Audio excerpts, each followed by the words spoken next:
Process 7, evaluating dreams यानी कि स्वप्न मूल्यांकन। तो इस प्रोसेस का उपयोग आप कब करोगे? 1. जब आप ये समझना चाहते हो कि आपको हमेशा एक विशेष स्वप्न या कहे तो ड्रीम्स क्यों दिखाई देता है। 2.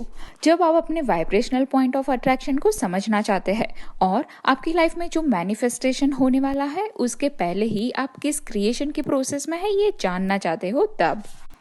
तो प्लीज इब्राहिम हिक्स के इमोशनल चार्ट की तरफ देखें और देखें कि अगर आप उस इमोशनल चार्ट के मुताबिक आपका इमोशनल सेट पॉइंट 1 और पॉइंट 22 के बीच कहीं भी है तो आपके लिए ये प्रोसेस बेस्ट साबित हो सकती है। तो वो पॉइंट 1 से लेकर 22 सेट पॉइंट कौन से है चलिए देखते हैं। तो इब्राहिम हिक्स के इमोशनल गाइडेंस स्केल के मुताबिक 1 से 22 पॉइंट जो भी है तो फर्स्ट पॉइंट से सबसे हाईएस्ट फ्रीक्वेंसी वाला पॉइंट होगा, फिर उससे उतरते उतरते उतरते 22 वाला सबसे लोएस्ट फ्रीक्वेंसी वाला पॉइंट होगा। ठीक है, तो फर्स्ट पॉइंट है joy, appreciation, empowered, freedom, love. Second passion, third enthusiasm, eagerness, happiness. Fourth positive expectation या belief. Fifth optimism. Sixth hopefulness. Seventh contentment. 8 boredom. 9 pessimism. 10th frustration या इरिटेशन या impatience. 11th overwhelment. 12th disappointment. 13th doubt. 14th worry. 15th blame. 16th discouragement. 17th anger.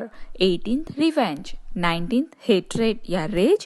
20th jealousy. 21 insecurity या guilt या unworthiness। और जो सबसे lowest frequency वाला point है 22nd वो है fear या grief या depression या despair या powerlessness।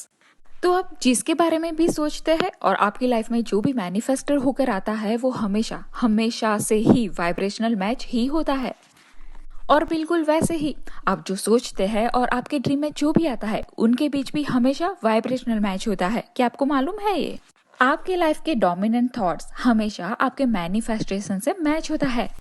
तो एक बार जब आप जो सोच रहे हो, आप कैसा फील कर रहे हो और आपकी लाइफ में क्या मैनिफेस्टेशन होके आता है उसके बीच के को रिलेशन को समझ जाएंगे तो अब आप एक्यूरेटली आपकी लाइफ में क्या आने वाला है उसकी भविष्यवाणी कर सकेंगे।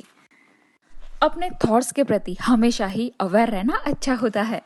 इस तरह आप किसी चीज का मैनिफेस्टेशन होने के पहले ही उसके प्रति अवेयर रहते हैं। तो आप इस चीज को इस तरह भी ले सकते हैं कि मानो कोई कुछ मैनिफेस्टेशन हो गया तो ये भी देख सकते हैं कि वो थॉट्स आपको किस दिशा में ले गए थे जिसकी वजह से ये मैनिफेस्टेशन हो गया। तो इस तरह आप अपने थॉट्स, फीलिंग्स और मैनिफेस्टेशन के बीच में कॉन्शियस एसोसिएशन बना सकते हैं। जब आप किसी चीज के बारे में ड्रीम देखते हैं तो उसका ऑलवेज उन विचारों के साथ मैच होता है जो आप सोच रहे होते हैं। इसीलिए आपका हर एक ड्रीम आपका ही क्रिएशन होता है।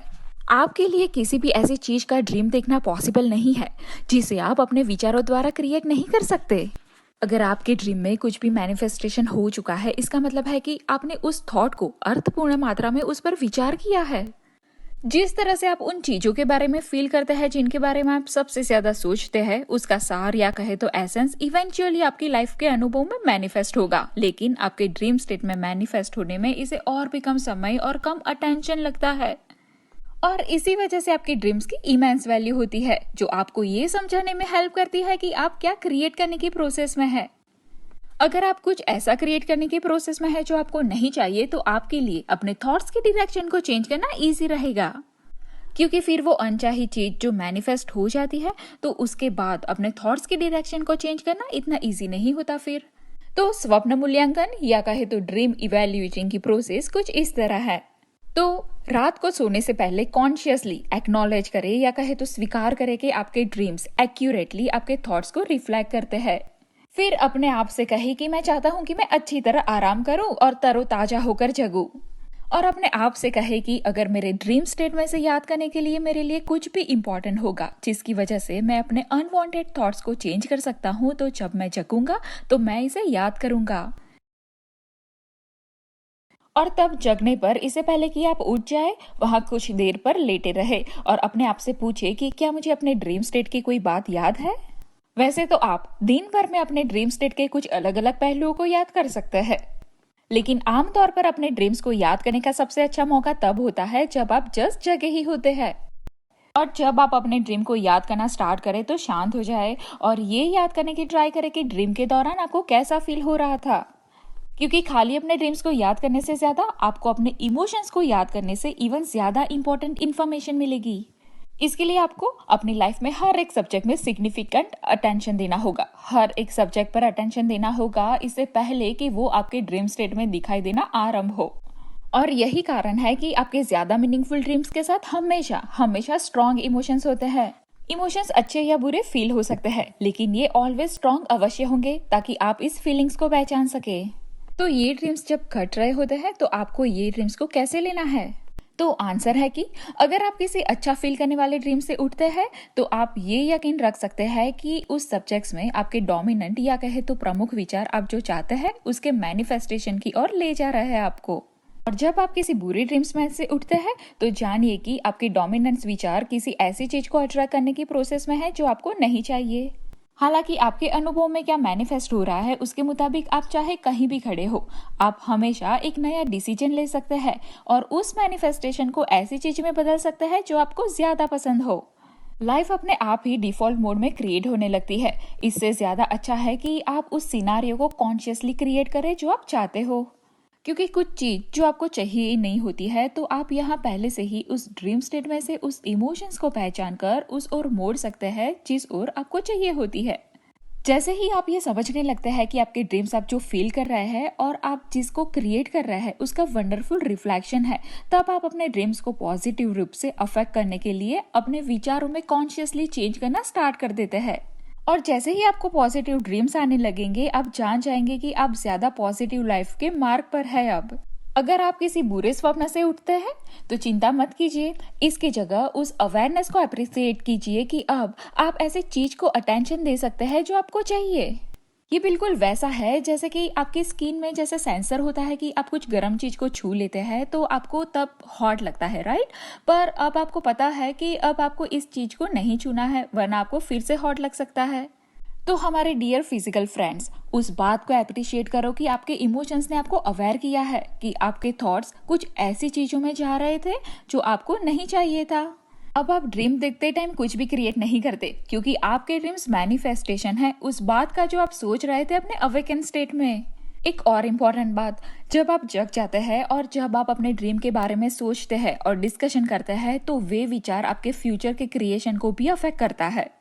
अपने ड्रीम्स का लिखित रिकॉर्डिंग रखना हेल्पफुल रहेगा, पर उसे बहुत ही डिटेल में लिखना जरूरी नहीं है। बस आप ऐसा कुछ लिख सकते हैं कि आप ड्रीम में क्या कर रहे थे, दूसरे लोग ड्रीम्स में क्या कर रहे थे, और मोस्ट इम्पोर्टेंट थिंग कि आप ड्रीम्स में कैसा फील कर रहे थे। आपको इस ड्रीम में एक से ज्यादा इमोशंस फील हो सकते हैं, लेकिन ये इमोशंस एक दूसरे से बहुत अलग नहीं होंगे। फॉर एग्जाम्पल, आप एक ही स्वप्न में एंग्री और एक्साइटेड दोनों फील नहीं कर सकते, क्योंकि इन दोनों इमोशंस की वाइब्रेशन फ्रीक्वेंसी टोटली डिफरेंट है। ये ड्रीम्स आपको अपने current vibrational state of being की एक वंडरफुल इंसाइट दे सकता है। और यू नो व्हाट, अपने ड्रीम्स को फिर से याद करना उन नॉन फिजिकल थॉट्स को फिजिकलिटी में चेंज करने जैसा है जिस पर आपने अपने ड्रीम स्टेट में वार्तालाप किया था। सोते समय आप उसी नॉन फिजिकल एनर्जी में फिर से रिमर्ज हो जाते हैं और वार्तालाप करते हुए, पर ये बातचीत वहां पे यानी कि ड्रीम्स में शब्दों में नहीं पर वाइब्रेशनली हो रही होती है। और फिर जगने से आप उस वाइब्रेशनल बातचीत के ब्लॉक को फिजिकल शब्दों में ट्रांसलेट कर सकते हैं। कई बार जब आप वे सचमुच होने का कोई रास्ता ना दिखाई देता हो तो आपको एक स्वप्न दिखेगा जिसमें वो होता हुआ दिखाई देगा, और तब वो स्वप्न की सुखद मेमोरी में आप अपने वाइब्रेशन का रेजिस्टेंस नरम कर देते हैं और तब आपकी इच्छाएं पूरे होने के रास्ते पे जाने लगती है। हमें यहाँ पे ईस्टर और जेरी का एक किस्सा याद आता है। कई साल पहले जेरी और ईस्टर एक साथ काम कर रहे थे, लेकिन उस समय उन दोनों के बीच में कोई प्रेम संबंध नहीं था। वे दोनों एक दूसरे को अप्रिशिएट तो कर रहे थे, पर ऐसे कोई रोमांटिक फीलिंग्स नहीं थी, क्योंकि दोनों ने ही इस बात के लिए स्वीकृति नहीं दी थी, क्योंकि उन दोनों के थोड़े बिलीफ्स को लेकर और कोई सर्कमस्टेंसेस को लेकर उन दोनों के बीच में प्रेम का कोई तार ही छिड़ा नहीं था। एक रात ईस्टर को जेरी का ड्रीम आता है कि जेरी ईस्टर के बिस्तर के करीब आता है और घुटनों पे बैठ के ईस्टर के गालों को चूमते हैं। और जब जेरी ईस्टर के गाल को चूमते हैं तो उनको बहुत ही असाधारण फीलिंग्स उमड़नी स्टार्ट हो गई।